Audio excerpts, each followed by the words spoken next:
actually thought to do things a bit differently, and to speak about the topic, and we're going to touch it from a personal development side, but also from a marketing perspective.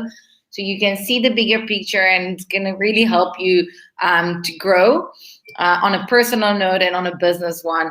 And I think we wanted to touch about, like, you asked me what was my struggle in the last week.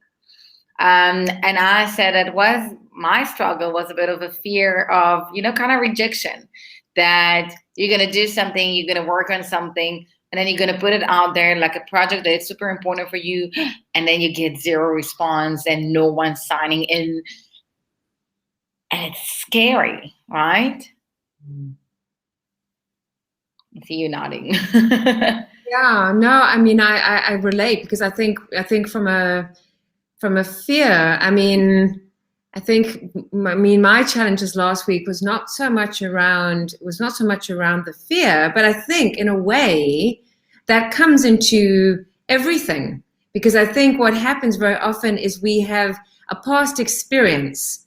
So the past experiences, it could go back like maybe from when you were at school and you failed an exam, and then the teacher was like, you know what, English, not for you. You're just not going to be able to speak English. And then, and then maybe you go to university and maybe you fail an exam there, and then you start thinking, okay, this is it. Like, I'm just that failure thing is just a common thread. So I think that's such a common thing, whether it's around, like you were saying with the workshop, whether it's, this book, this ebook that you and I have created, the 50 tips, it's something we're playing with, and we're seeing like what is going to be the response. We don't know if it's going to work or not. We don't know, but we're going to try it and see. But I think a big thing with the fear is about just kind of doing it and removing your ego, whether you kind of do well or not, it's okay, It is okay, but I guess, like, I'll take it from the other side, that you are afraid, like, it's gonna be like, like, it's like as a kid that you invite other people to, other kids to your party, and no one's coming and no one's arriving, and then you by yourself, and it's scary. No one actually want to feel like this. But the question is, it's like, are you gonna take a chance and not take a risk and give it a try just because of your fear? Or maybe you will push yourself a bit outside of your comfort zone, and you're going to give it a try. And worst case scenario, so no one arrives to your event, no one attended it, or the project is not going, or you're not selling. Or maybe you will surprise yourself and it's going to be nice. Even some sellings, even like more out of that. But I guess it's all about like putting ourselves out there and not to be afraid. Because I know that I was afraid putting my new YouTube workshop, because I wanted to do something about YouTube for a while, and said like, who will want to come? Who will want to join it? Yes, not. Am I ready for this? And I said, you know what? I can see my channel. I can see my analytics. Like, why not? I do know it. Like, that's it. Just put it out there. And today I forced myself and I prepared like a landing page, and that's it. I've put it out there. So now there's no way of taking it back. Like, I cannot do it. And that's, I think, my tip for you, just put it out there, just do it. And then really work hard on making it work, on getting the results, and plan for this. So, yeah, I would add two things to that. The one is, at least you're going to know what works and what doesn't. So then what can you change? What can you do differently? So you know what if you've got something to work from, that's the one thing. And the other thing, you also, you move forward. And I think the only time where you stay stuck in that is when you let your ego get the better of you. And you look back and you go, oh, I remember when I had my 14th birthday party and like 4 people arrived. But like, who cares? That was 100 years ago. And it doesn't matter because it was so in the past. So you don't want to live in the past anyway. You want to stay in the present. And, so I think that's a big thing, is being present to, is it ego-based? And if it is, and it was a long time ago, what relevance does it have in your life right now, And you know what? I'll give another example. It's like us doing this live one. We're not like doing it and like out of the expectation to have like lots of people watching on the same time, or especially when we're going live. But we do know that people watch the rewind and everything. but we're doing it for ourselves, and it's part of like our journey, but we're not necessarily doing it just in order for us to see and say like, oh wow, no one's watching, oh wow, like, it's not what's going to define us if we will continue with this or not. Yeah, also, I mean, I often talk to a lot of my clients that want to do this, and I encourage them to do it. And I also feel that if I'm saying to them, collaborate and bring your strengths together with somebody else and create these videos, podcasts, whatever you choose, I cannot be saying that to clients to do that when I'm not, because how would that work? And I'm sure you've had the same. I'm sure people are saying to you, well, you need to be doing it if you're telling other people to do it, right? It is, because eventually you don't want to advise, like everything that I give an advice on, it's things that I've tried, that I've tasted it, like that I know, like out of my experience, like what works and what's not. And that's it. Like I always say, do stuff. And we always say, actually, like even in our ebook, we're saying that you need to do things that are outside of your comfort zone. And this is very important. So the question is like, are you doing things like this? So how are you overcoming fear of rejection? Because it happened for all of us, okay? Everyone, it doesn't matter what's the size of your business. Everyone is afraid that if they're going to host an event or a webinar or like whatever it is, that they're not going to sell, that there's no one going to attend. But the differences between those who actually going to succeed to those who are not are those that will have the courage to give it a try, to take it one step further and actually do something about it.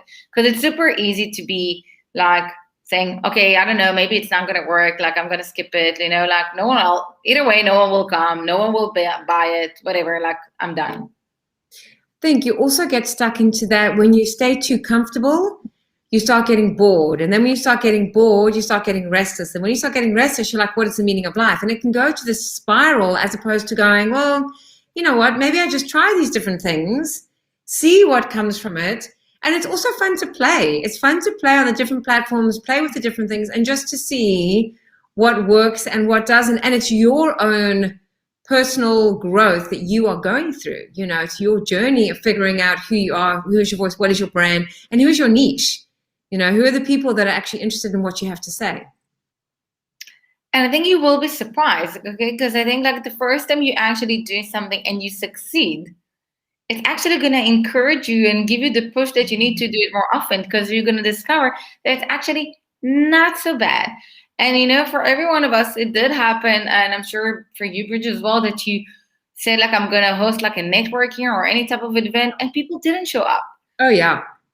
So you're saying like, okay, it didn't work out for me this time, but that's fine. But at least you gave it a try. But then the next time, more people will come, and also see it like it's key learning. So it's like, for example, I'm going to launch now my workshop. If I'm going to see that I'm not selling the tickets, okay, I'm going to, for the next one, I will learn my lessons, and I will say, okay, I should have done more of this and more of this, and I could have done, and that's it. But it's also part of like not to be afraid to push yourself. And there's always like a nice saying that I love to use is that rejection is redirection, right? So it is. So even if something is not working for you, it means so it's redirecting you in a different direction, to a better place you need to be in, because maybe that's not right for you, or maybe that was not the right timing for you to do it. Yeah, no, absolutely. I mean, my definite high recommendation suggestion would be that everybody just 20%. It doesn't even have to be more than that, but just every day to do something 20%. And the 20% can be something, it doesn't have to be massive. It can be, I don't know, driving a different way home, or maybe you're trying a new exercise, or phoning somebody who you're not sure, who you actually connect with, but you're not sure, like, should I phone them up, invite them to a braai or not, or whatever. But just to do something where it makes you a bit uncomfortable, but it doesn't overwhelm you. And I think you need to remind yourself like as I used to do it on the dating side, is that remind myself that the no is already there, okay? So I've got nothing to lose, okay? I don't have this person in my life. I don't have like that money from that event in my pocket. I don't, okay? I'm at the no. I can only be surprised by getting some yes and getting something in, from money-wise, client-wise, like relationship, everything. So, I like that. Because then, as you say, I mean, you've got nothing. So in that scenario, there's nothing. You've got nothing. You've got nothing to do. So what difference does it make, actually? You It know, is. rather try and get the no than wonder. You know. It is, and I think that's the big thing. Like, you know, that a lot of time we let our fears dictating our life and kind of controlling our life instead of doing the opposite of us controlling the fears and taking ownership on our life and pushing ourselves forward. But I think we all seen in this part that, you know, that we let our fears kind of impact us. But the question, are you working on overcoming them, or are you not? And you still let them control you no matter what.